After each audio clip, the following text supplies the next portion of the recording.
So hello students, welcome back to another video. And ये जो video होने वाला है ये एक इम्पॉर्टेंट वीडियो होने वाला है। एंड अब आपके सभी के जो थर्ड सेमेस्टर स्टूडेंट्स हैं सबके आपके प्रैक्टिकल्स एंड आपके थ्योरी एग्ज़ाम ख़त्म हो चुके हैं। एंड अब हम बात करेंगे कि भैया हमारे थ्योरी के एग्ज़ाम एंड प्रैक्टिकल सब ख़त्म हो चुका है एंड अब हम फ्री हो चुके हैं। तो वैसे मैं आपको बता दूं कि आपको फ्री होने की कोई ज़रूरत नहीं है, बिकॉज़ अब आपके हम नेक्स्ट सेमेस्टर की तैयारियां शुरू कर देंगे। बिकॉज़ इस सेमेस्टर में आपको थोड़ा-सा बहुत कम टाइम मिलने वाला है। सो मैं बता देता हूँ कि थोड़ा-सा इस बार आपके जो एग्ज़ाम होंगे, क्योंकि ये एग्ज़ाम थोड़ा-सा लेट हुए थे आपके। एंड अब आपके जो 4th सेमेस्टर के एग्ज़ाम होंगे, आप मान के चलो जुलाई में स्टार्ट हो जाएँगे, ठीक है? तो देखो ये एम3 से रिलेटेड है। तो देखो आपको जो सीएस ब्रांच है, तो सीएस ब्रांच को क्या लग रहा है, एम3 लग रहा है। एंड जो अदर ब्रांचेज़ हैं उनको डिस्क्रीट लग रहा है। एंड आईपीएस भी लग रहा है किसी किसी ब्रांच को। तो जिसको भी एम3 लग रहा है, सो प्लीज़ आप लोग ये वीडियो देखिएगा। ये वीडियो जो है आपके लिए इम्पॉर्टेंट होने वाला है। इसमें हम पूरा सिलेबस डिस्कस करेंगे। एंड सिलेबस डिस्कस करने के बाद हम इसका प्रॉपर वन बाय वन, मतलब पूरा एक एक टॉपिक समझाना शुरू से। क्योंकि लास्ट टाइम पे क्या होता है कि लास्ट टाइम पे वन शॉट्स काम आते हैं, बट क्या होता है कि बहुत मैथमेटिक्स में क्या होता है कि अगर आपको सीक्वेंस में चीज़ें समझाए तभी आप वो मैथ कर पाओगे, अदरवाइज मैथ में प्रॉब्लम हो जाते हैं, ठीक है। तो देखो यहाँ पे आपको ये M3 है, VT401 आपका कोड है। एंड पहला जो है आपका वो आपका मॉड्यूल नंबर 1 है। इसमें आपको 8 घंटे RGPV की तरफ से दिया गया, बट हम आपको इसको डिटेल में पढ़ाएंगे, ठीक है।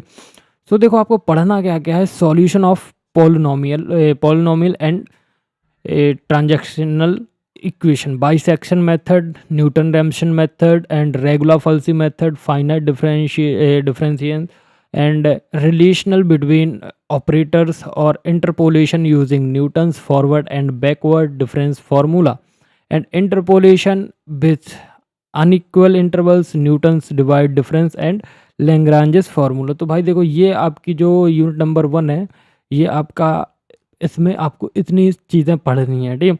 एंड जो दूसरा है न्यूमेरिकल मेथड सेकंड आता है। ये यूनिट नंबर 1 का जो नेम है numerical method 1। And numerical method 2 में आपको पढ़ना numerical differentiation and numerical integrations and trapezoidal rule, जो आपने सिविल में पढ़ा था। एंड सिम्पसन्स 1/3 एंड 3/8 रूल, ये आपका सिविल वाला पार्ट है जो आपने फर्स्ट ईयर में पढ़ा होगा। अगर अच्छे से पढ़ा होगा तो आपको ये इजीली बन जाएगा। फिर आता है solution of simultaneous linear algebraic equation by Gauss elimination, Gauss Jordan and Curtis method, Jacobi Gauss Seidel and relaxation method. तो ये सारी चीज़ें पढ़नी है, ठीक है।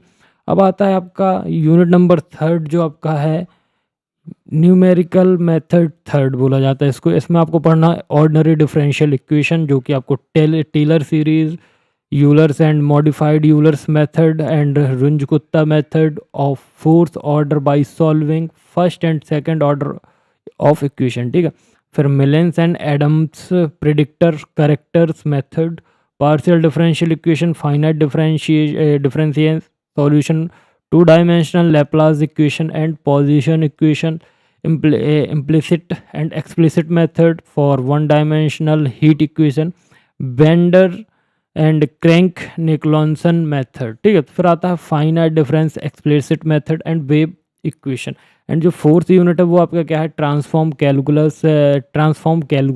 इसमें आपको Laplace transformation, Laplace transform and property of Laplace transform and Laplace transform of periodic function, finding inverse Laplace transform by different method or convolutional method, evaluation of integrals by Laplace transform, solving by ODES, ordinary differential equation by Laplace transform method and Fourier transformation। and last में आपका concept of probability, यहाँ पे probability पढ़ना आपको, mass of probability mass function, probability density function, discrete distribution, binomial and Poisson continuous distribution, normal distribution and exponential distribution. तो ये आपका syllabus है। तो मैं आपको एक चीज़ बता देता हूँ कि जो आपको M3 पढ़नी है, इसमें टोटल 5 यूनिट है। एंड ये जो चीज़ें अब आप पढ़ोगे ना, जो आपके सब्जेक्ट हैं, देखो सब सब्जेक्ट का मतलब मैं introduction video and syllabus discussion video डाल दूंगा, ठीक है। सो क्या है, देखो आपके 5 सब्जेक्ट, पहला सब्जेक्ट है आपका M3, देन आपका है एडा, एंड आपका है एडा के बाद आपका सॉफ्टवेयर इंजीनियरिंग, एंड फोर्थ में है आपका COA, ठीक है, एंड फिफ्थ में है आपका ऑपरेटिंग सिस्टम। तो ये सारे सब्जेक्ट पढ़ने, एंड ये बहुत इंपॉर्टेंट सब्जेक्ट हैं आगे के लिए, क्योंकि ये आपके कोर सब्जेक्ट हैं, ठीक है। तो ये जो DSA का एक्सटेंडेड पार्ट है हमारा, डेटा स्ट्रक्चर एल्गोरिथम का एक्सटेंडेड पार्ट, मतलब एक्स्ट्रा पार्ट एडा है, एनालिसिस डिज़ाइन ऑफ एल्गोरिथम। यहाँ पे आपको सॉफ्टवेयर इंजीनियरिंग भी पढ़ाई जाएगी, computer organisation and architecture, and operating system. तो भाई अभी से पढ़ना शुरू कर देना इसको, पेपर के लिए पास होने के लिए बस नहीं पढ़ना, अपना स्किल्स सुधारने के लिए भी पढ़ना, ठीक है।